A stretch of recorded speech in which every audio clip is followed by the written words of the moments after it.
I felt really good. I started really hard just because that's kind of a tactic of mine. I think if I don't start hard, then I'm probably not going to move up. So I decided to start really hard, and kind of before I knew it, it was just Helen and I was like, ooh, this is kind of scary, because I didn't really know where I would be. I haven't really had like a good gauge of fitness since the season started. Eventually Caroline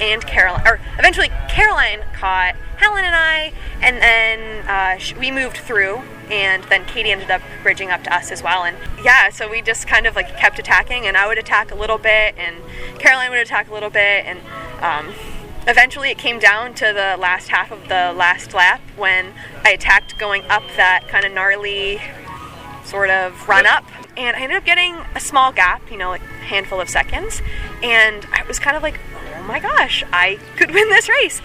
And so I haven't really been in a position like that in such a big race before, and I kind of I lost it a little bit. I ended up crashing on a turn, like one of the last turns before you cross the road, and that's when Caroline made a move, and I couldn't close it down, but Katie actually gave me some really good words of advice, even though she was going really hard too. She said, just stay focused. And I think it really helped me stay calm, and I ended up, giving it all I had for second, and I kept the pressure on. But it's really nice to be racing with such supportive people, to hear encouraging words from Katie, even though we're competing against each other, really makes me feel good, and it makes me proud to be a woman in this sport for sure.